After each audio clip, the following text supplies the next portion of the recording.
It was recording. Okay, and we're now on 5, 4, 3, 2, 1. Why don't you read this to us?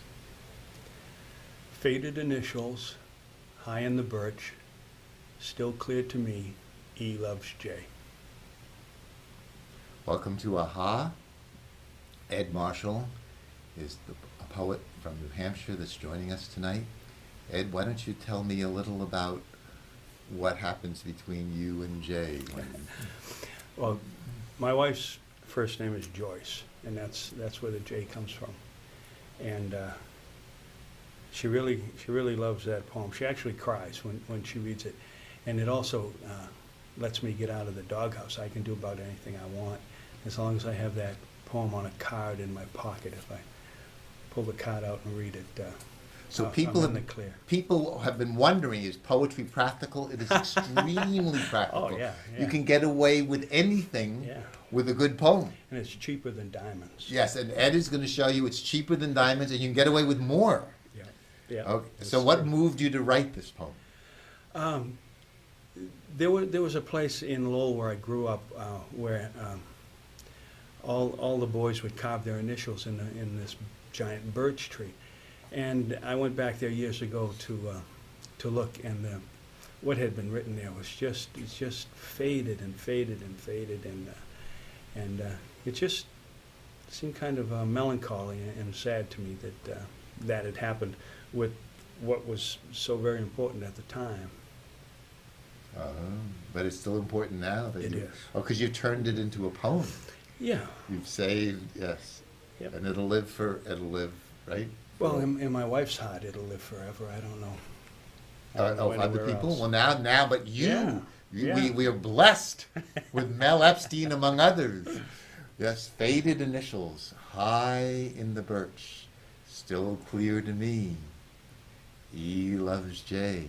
Yep. It doesn't matter. She doesn't care if J loves E. It's just that E loves J is really Well, what's... that's and all you she know- wants to hear. She Yeah. knows the other half. She knows. Oh, okay. So we've learned a lot. We're going to get some more poems now from, and Ed puts his poems. He's a craftsman also. Puts his poems on, among other things, newsprint, and sells them. I met Ed when he was selling them in a fair. If you would like a poem from Ed, maybe not, maybe even this one, who knows? You can write Ed at NHMASS, as in New Hampshire, Massachusetts. NHMASS at AOL.com. That's very easy. Even I can remember that. Even N. No, maybe I don't remember it. Tell me again. The letters NHMASS. Oh, so New Hampshire and Massachusetts. Yep. NHMASS at AOL.com. Yep. And you yes, you have to. I will now. I'll have to. Yes, it's because yes, you could be prosecuted. Yes. Okay. Well, let's see some more of these. Let's at least hear and see some more of these poems. Okay. Do we have the green bag? The green bag. Yes. Yes. It's behind us in the trunk. Yes. Okay. And Ed's carefully selected for you out of over 160 poems. Yep. Because we care for you, we are giving you. I don't want to say the best because they're all wonderful, but these were the best to us this evening. And this is how they're. This is what he does with them. It's You can't one of see the this ways. now. Yes, but we can put this back here, take those away, and go back. And look, it's a scroll. Oh, look. Well, it looks very lovely this way on the screen. And why don't you read it to us also? Dropped a stone into a stream, changed the level of every sea. Wow. It's just kind of my way of saying that for all our actions, there's a reaction. So Did you do this while you were? Did you was this a No. thought, or did you actually go to the Atlantic? No, right? No, the Merrimack. the Merrimack. Yes, maybe. No, I didn't. Maybe if you had been with me. Oh, thank you. Oh, I'm touched. Okay, so we're just gonna Keep switching? Yeah, we'll keep switching and both show them and read them. One man leaves, another returns, same day, same door. One man leaves, another returns. Same day, same door, but new man. You got it. Yes, welcome. I don't like to do much in the way of describing what the reader should be thinking. I'll tell you what I was thinking, but of course the poem is yours, and it's up to you to interpret it any way you want, and to bring your own memories and your own colors to it. He's kind, you see. I wouldn't say that in my poetry. Poem is yours. He's so generous. My poem. Okay, I'll spare the audience my poems at the moment.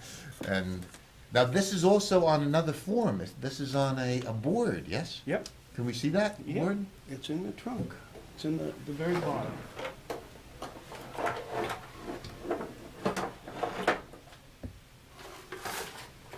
So this is the same, is this it? I This think the so. poem? Is it on there? Yeah. Yes. Yep. You can't see this well, but we can put this on here too. And this is like a cabinet almost, yes? There's It's, many forms. Look at that. Well, the idea is. But it feels differently just because, excuse me for interrupting, a good host wouldn't do that. Go on, go on, no. It's just, I don't think that poems were meant to live inside dusty books under the bed or in the nightstand. If you have a favorite photograph or a favorite painting or print, you put it out on the wall. Well, why not do the same thing with a poem that strikes you and makes you feel good when you read it, just before you leave the house, or just when you come in, or in the middle of your busy day. Why not have it there? So is your home covered with poems? It is. It is. Like every room, go to the bathroom, you have a poem? Is that true? No. Oh, But I might do that. Now that you've said that, I have a lot of, yes? I might. I'll have to look through my poems to find a perfect bathroom poem. One doesn't come to mind. If one, let's see, we'll see. You can. This might be close. Hold it. We're on a roll. Maybe. I'm not sure, but maybe. Pet store food, can't let on, the squirrels think they're stealing. I love the little bandits. Most people can't stand the fact that the squirrels come to the bird feeder and take the seed, but their antics to me are much more interesting than watching a sparrow. And I kind of think that they think they're the little banditos, the way they behave and the way they're always looking around to see if they're going to get caught. And this poem is that. If you let them think that they weren't stealing, I think it'd take the fun out of it for them and for you. A few more, then you might tell us how you started doing this. This is a poem that New Englanders will connect with. Reads, "Tough ride home, rain on ice. Was this little stretch always a hill?" Oh my, it could be like our lives, yes. Yeah. And during the nice weather, we don't often pay attention to things the way we do, road-wise. And when the weather gets bad, all of a sudden, all our senses need to be turned up, our awareness needs to be turned up, and that's what this poem is all about. So it's like a snapshot. Yes, you were saying that, right? Mm-hmm. Tough ride home, rain on ice. Mm-hmm. Was this little stress? So it's both a snapshot and a thought shot at the same time? Mm-hmm. Mm-hmm. Because it's not just saying there's rain on the ice and there's a tough hill on this little stretch. That would just be it. Right. This is Yeah, that's just a a photo. marriage of thought, Yeah. feeling, and The visual. and fact. Yep. Well, you could use me you quote me. Marriage of thought, feeling, and fact. Yes. Okay, let's see some more. This could go on and on, guys. This could really, there's 166 of these. Oh, let's move that over a little bit. Fence long gone, old iron gate, still on duty in the chest-high weeds. My background is Irish, ethnically, and I think I inherited all the melancholy that goes along with that. And There's something special in my heart about the things that had a purpose, like old buildings and old fences and old whatever, even old machinery that just seems to be sitting and rusting or has lost its purpose. Fascination with the past, I guess, is part of it. And that's what this is about. The wooden part of the fence is all gone, but the iron gate still standing there doing what it was asked to do 100 years ago, and the weeds have all grown up around it. Fence long gone, old iron gate, still on duty. The duty part is very lovely, yes? Yeah. It's like it's doing its duty Yeah. in the chest-high weeds. So there's actually a great sadness in this. There is. A beauty and a sadness, right? I think it's the Irish. We just, oh my, so I wonder what the Jewish would be. We can translate these poems, I can't do this now, how a Jew would write these poems. All right, this one needs... This is close to the other one, right? Yeah. You see, we're not just doing poems, we have themes these poems are connected to each other. Yeah. This one reads, Beloved arbor, the cycle complete, your sturdy vines now hold you up. Now, if anybody's ever had a wooden arbor in their home and they planted rose bushes around it or grapevines, they know that within a decade or two, the wood is structurally really of no use anymore. But the sturdy, now thick vines have enclosed it, and they're actually holding it up now. They have the strength. It's kind of a trade, you know. When the vines are little and young, the arbor holds them up. But then when the arbor needs the help, it's the vines that hold them. It's kind of a synergy kind of a thing. Just look at that again, beloved arbor, and it's beloved too. Mm-hmm. The cycle complete. Your sturdy vines now hold. It's like for all of us going older, Yeah. and then the Yeah, children. it's family. The cycle is a family cycle.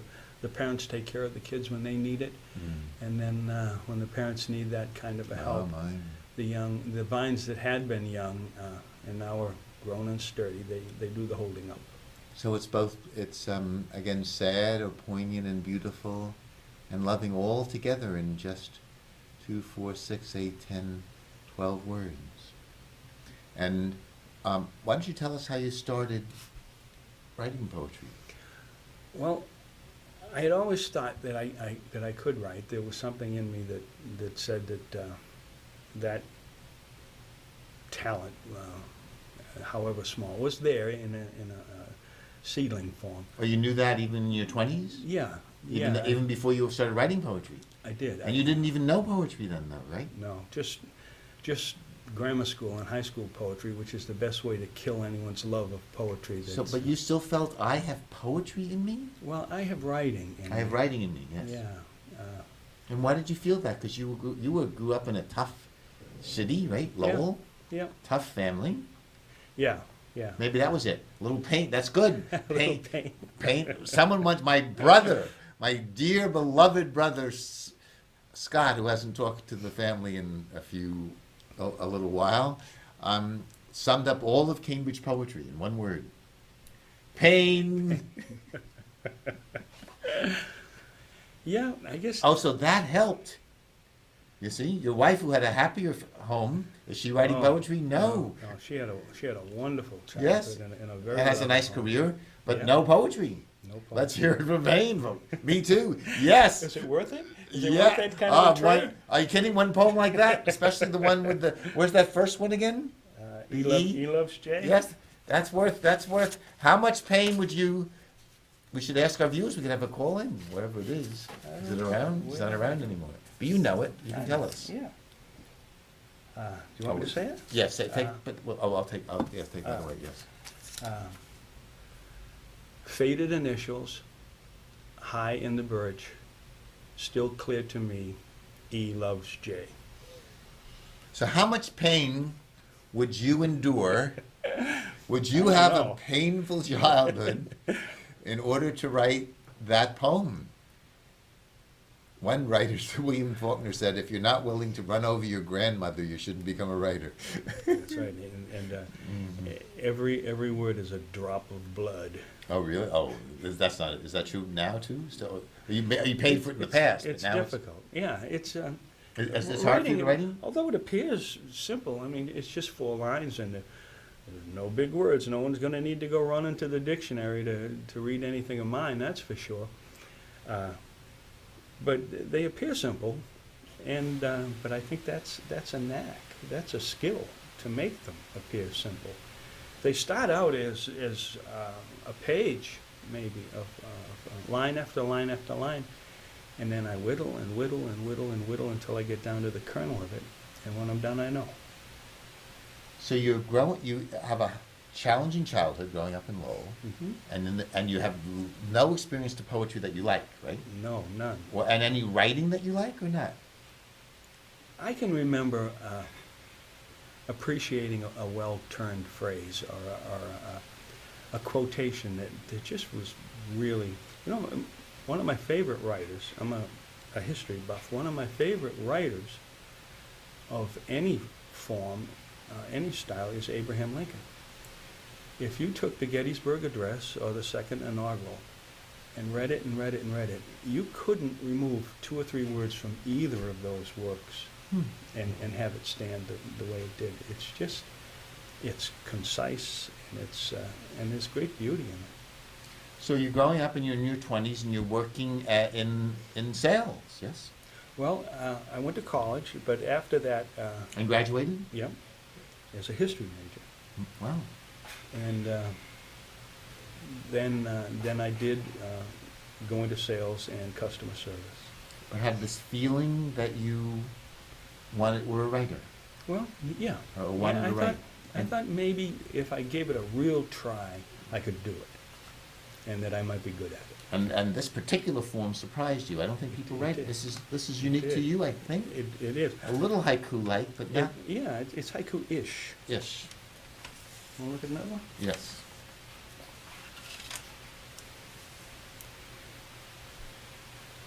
Cracked old birdbath, strong enough to carry stars this winter's night. Give you a minute to digest that. Now, a lot of what I write about, I tell people a lot of what I write about can be seen right from the window on the other side of my computer. And that's not just a phrase. A lot of people will say that. I just write about things that I see. Well, actually, there is a bird bath right outside the window, and the bird bath is a theme in a few of my poems, and other things are actually things that I can see from when I'm sitting and trying to write. And that was the inspiration for that poem.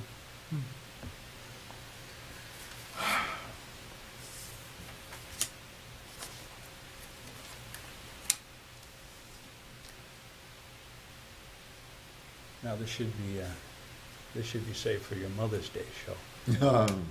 All religion, all law, in Mother's words, play nice. All religion, all law, in Mother's words, play nice. Wow. And that's true. It's as simple as that. And yet, none of us can seem to follow that advice that we heard when we were 3. Just play nice. If everyone just played nice, at that childish level, I'm thinking of making a bumper sticker that says "Play nice."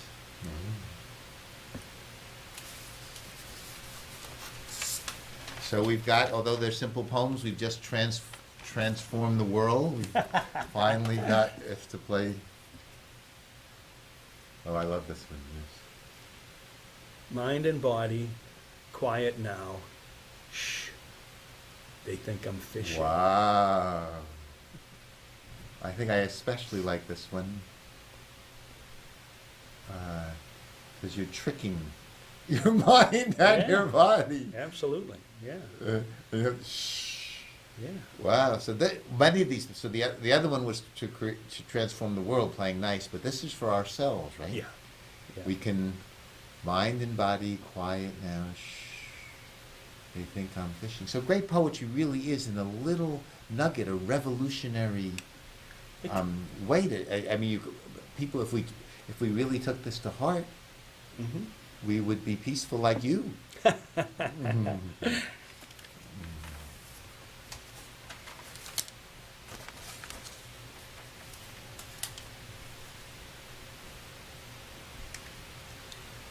Little summer pond from both shores, teens and lily pads, touching by August.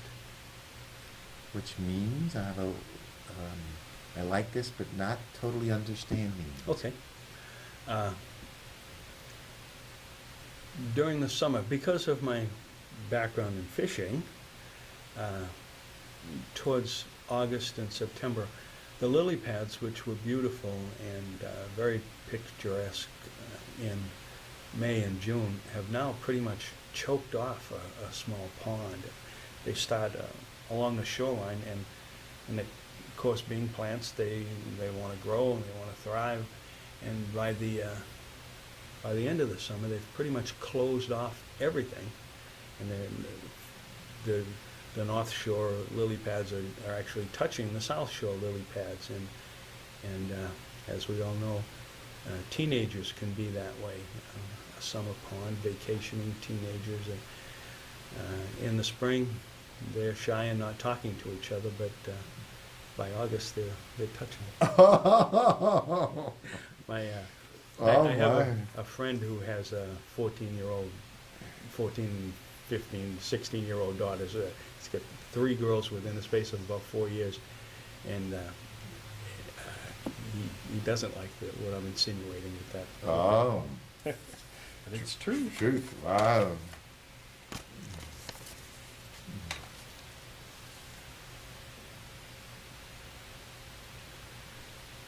New England spring, morning sun, bamboo wind chimes, both working hard. Hmm. So who's working hard here? The morning sun and the bamboo wind chimes. Oh, in the They're- New England spring. Yeah, it's a mix of an attempt, an attempt at improving the weather situation, at getting warmer, and yet there's that damn wind that, and New Englander will understand this. The sun might be out and it might be bright, but the wind is still clanging the wind chimes around. And on we go. More. Oh, this is fun. You'll have to tell me if you play this. No, I don't. Oh, you hear it though, or? Oh, I love to Yeah. listen to the Spanish guitar. The greatest instrument for examining the heart is still the Spanish guitar. That looks kind of self-explanatory. Yes, the touching anyway. It does. It's so many of them have even that one has a poignancy. It's not just sweet. There's kind of a double meaning Yes. to a lot of them. That means that the rest of us don't examine the heart very well. If we don't play Spanish guitar, we've lost. Or listen to it. Or I see, or listen to it. I don't think I even know what it. Now this goes back to my fascination with buildings and machinery that's lost its purpose. It's out of date, but at one time it had a powerful, strong presence and purpose. This reads, "Old stone wall, purpose lost, in the woods and the moss." Now in New Hampshire, you can't walk a quarter of a mile without having to climb over an old granite stone wall. These make me cry. I mean, this is similar to the gate one. Did we read the gate one in this? Yeah. Oh, old stone wall, purpose lost in the woods and the moss. At one time, it Jeez. had a function, but Beware with Ed around if you're growing older, and boy, home women got it. But, wow, but thank God, you see, if you were his wife, you have this wonderful poem, so you don't have to worry about getting old. This is a little bit more visual than some of the things that I write. Honey-colored sunset, a mother's call, children in shadows slowly cross the field. Oh my. Many of them feel sad. They're beautiful and sad. Why in the earth is this sad? It's a nice, but it's a nice poem. Honey-colored sunset, a mother's call, children in shadows slowly cross the field. Why can't this? But there's something poignant in this. You get it in there, even though I don't understand how. So if you have trouble crying, remember, you can get a poem from Ed. What is it? It's nhmass@aol.com. Right.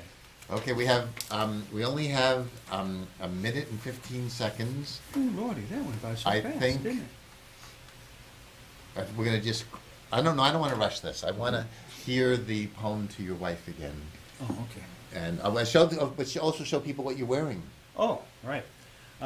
In an attempt to show all that poems don't need to be in books, why not a T-shirt? Tiny sunfish nibbling at the stars should have them all by dawn. That's happier. But there's something. Yes, that's very nice. This dumb little sunfish. Oh, and we didn't show. We might not go back to that poem because we didn't show this. Yeah. Growing old, I keep my meds in what used to be the spice rack.